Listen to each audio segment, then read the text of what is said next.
Hello everyone, how are you all? Today's reaction is Borodin-Hunziker reaction. इस reaction में क्या होता है फटाफट देखते हैं और फिर इसका पूरा मैकेनिज्म भी स्टडी करेंगे। तो रिएक्शन काफी सिंपल है समझने में, मैकेनिज्म थोड़ा सा ट्रिकी है। ठीक है, RCOOAG की रिएक्शन जब हम ब्रोमीन से करवाते हैं in presence of CCl4 RBr बन जाता है, राइट। इसको याद रखने का तरीका ये है कि साथ में AgBr भी बनता है और साथ में CO2 भी बनता है।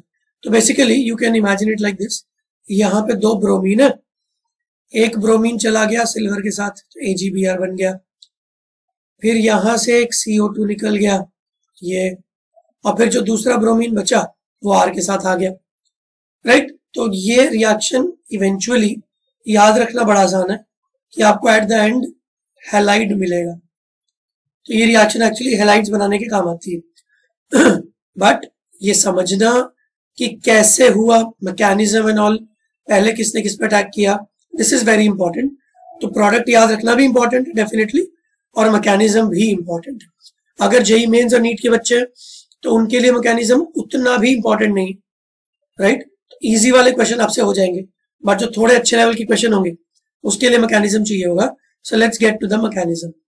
Okay, so we have RCOOAG। ये कैसा दिखता है, O - Ag+, राइट। और सबसे पहली रिएक्शन हुई Br2 इस तरीके से। CCl4 is a solvent, right, medium provide करता है बेसिकली। O- ने ब्रोमीन पे अटैक किया और ये बॉन्ड ऐसे शिफ्ट हो गया। नाउ यू कैन सी कि ये वाला ब्रोमीन O के साथ जाके जुड़ जाएगा और इस ब्रोमीन पे नेगेटिव चार्ज आने वाला, तो ये जो नेगेटिव चार्ज वाला ब्रोमीन है ये Ag के साथ जुड़ जाएगा। तो आपको दो चीजें मिलेंगी, RC double bond O OBr plus AgBr, right. अब ये जो कंपाउंड है ना, इसको एक स्पेशल नाम दिया गया हाइपोब्रोमाइट, राइट। क्या दिया गया, हाइपोब्रोमाइट। नाम इतना इंपॉर्टेंट नहीं है बट ठीक है। अब ये जो प्रोडक्ट बना हाइपोब्रोमाइट, इसको हम आगे लेके चलते हैं, RCOOBr। तो अब यहां पे होमोलिटिक फिशन होगा।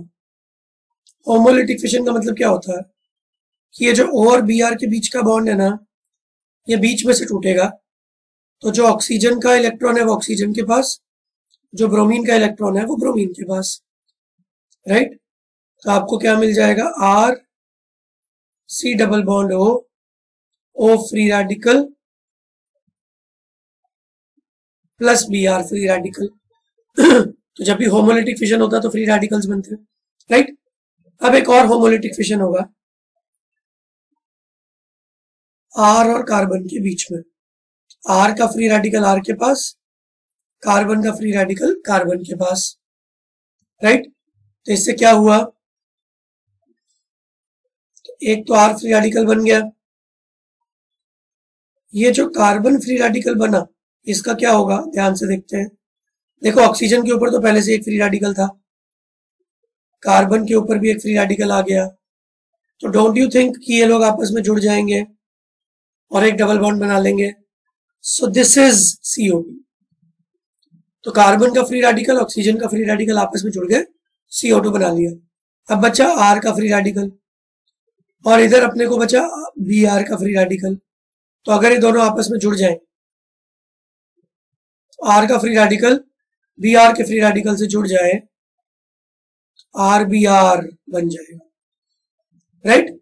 सो I hope you understood the process. अब इस प्रोसेस को आसान तरीके से समझना है तो ऐसे समझ लो, बट अब इसमें ना chain initiation, chain propagation, chain termination type के स्टेप्स भी होते हैं।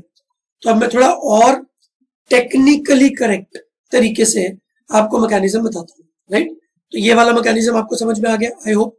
तो फ्री रेडिकल्स बने, ब्रोमीन फ्री रेडिकल ने R फ्री रेडिकल के साथ अटैक किया और RBr बन गया। बट इसी फ्री रेडिकल मतलब इसी मैकेनिज्म को हम लोग यहाँ तक तो सही लेके चल रहे हैं, इसके आगे मैं एक नया स्टेप आपको दिखाता हूँ। तो बेसिकली ये जो R C double bond O free radical था, इसने यहां से बॉन्ड ब्रेक किया, R free radical plus CO2, ये CO2 तो गैस बन के चला गया, राइट। अब हमारे पास एक कंपाउंड है जो शुरू में ही ऐसा दिख रहा था, तो हमने स्टार्ट किया था फ्री रेडिकल से। अब अगर इसकी रिएक्शन R फ्री रेडिकल से हो तो ये बॉन्ड टूटेगा और ये R Br के साथ जुड़ जाएगा, और अब ये वाला फ्री रेडिकल बना। और अगर आपने ध्यान दिया तो ये वाला फ्री रेडिकल रीजनरेट हो गया। क्या होता है कि जब हम एक कंटेनर लेते हैं, उसके अंदर हम RCOOAg ले रहे हैं और ब्रोमीन डाल रहे हैं, तो हमको एक ऐसा प्रोडक्ट चाहिए जो बार बार इनफैक्ट इसको आप इंटरमीडिएट की तरह बोल सकते हो कि वो बार बार रिएक्शन में प्रोड्यूस हो रहा है और बार बार हमारा प्रोडक्ट बनता जा रहा है, राइट। तो इससे कैटलिस्ट का जो रोल है वो काफी कम हो जाता है। तो ये रीजनरेट हो गया और अब फिर से ये प्रोसेस वापस से चालू हो गई, फिर से R फ्री रेडिकल बना, फिर से RCOOAg के साथ Br के साथ अटैक हुआ, और in fact at the end RBr बनता रहा। तो cutting the long story short, लंबी चौड़ी बातों को अगर शॉर्ट में निपटाए तो आप इतना समझ लो, RCOOBr का फ्री रेडिकल यहां से बॉन्ड टूटा, यहां से बॉन्ड टूटा, ये निकल गया CO2 और R और Br आपस में जुड़ गए, इवेंचुअली आपको RBr मिल गया। Understood? So this is Borodin-Hunsdiker reaction. It is used to produce alkyl halides, right? I hope ये रिएक्शन आपको समझ में आ गई होगी। अगर कोई भी डाउट है, कोई भी प्रॉब्लम है, कमेंट बॉक्स में आप मुझे बताओ। I will try to help you out with your doubts as soon as possible.